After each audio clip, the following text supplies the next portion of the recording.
Joe Cupcake. Existential everyman.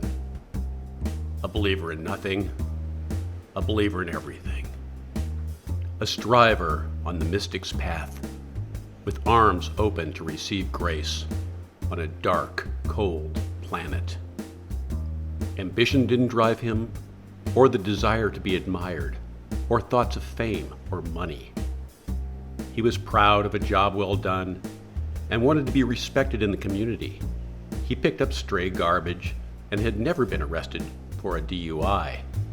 But he was often clumsy and not particularly conscientious.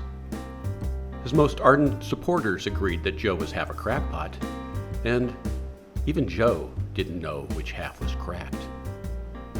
All the same, Joe reveled in the sheer uncanny beauty and sublimely surprising wonderment of life. Precious, never to be squandered.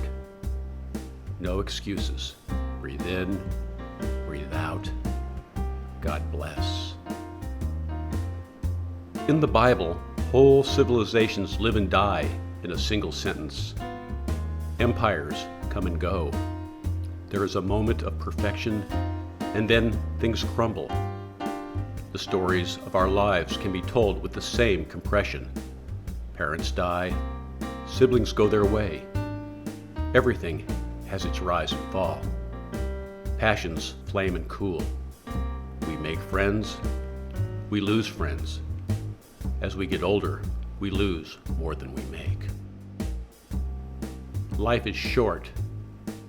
The present is fleeting, here then gone, like a love note lost out the car window, maybe a heart scribbled on the wrapper of a Carl's Jr., a flash of white whipping back in the rear view, then vanish down the highway to nestle with tumbleweeds and cigarette packets and sacred scrolls handwritten on papyrus, littered along a barbed wire fence.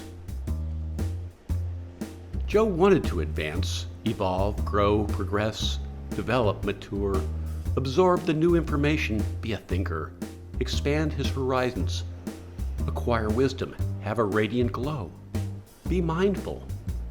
He wanted to be sensitive and elegant, and yet, for all Joe's strivings, he was a masterpiece of imperfection. Inside his mind, revolutionary radicals had papered signs. We must sweep and clear, avoid non-utilitarian pleasure. Unfortunately, everything about Joe spoke opposite of anything utilitarian. Joe was all about pleasure, especially in his dreams. He often met exotic women in his dreams. He had a knack. Paris Vogue models from the 1950s with mind-bending potions were ballerinas who could stretch and bend and change shapes. It was always that one moment in love when everything is easy and possible. And Joe especially liked that he didn't have to worry if he had enough cash on him to pay the bar bill. The models were waving bubble wands and bubbles were everywhere, when suddenly Joe's dream was interrupted by his wife. She was mumbling in her sleep, "He has a checkered past, a checkered past." Joe, feeling a tinge of guilt that she might have been referring to him, asked in the morning, but his wife said she couldn't remember who or what she was dreaming about. But he kind of liked the idea of being bad, and he felt inspired he could see it, his next opus, My Checkered Present. The story would be simple enough. On one side of a checkered wall, people sang and danced, and on the other side lived Joe, as weary-hearted as the hollow moon. But if he could find the secret door to the other side, he could be charming and dashing and say things like, "Remember, baby, you're not a criminal until they pull you over."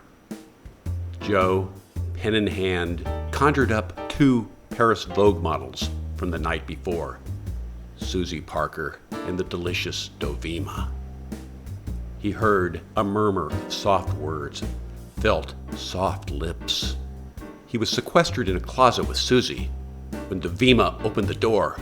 Furious, she bolted into the street, banged on the door of a taxi, no luck. Then she threw herself on the hood of a Checkered cab, and this time a door opened. Joe watched her drive away and sang, "Hey, jealous lover, how wrong can you be? Hey, jealous lover." Then he put down his pen. A good day's work.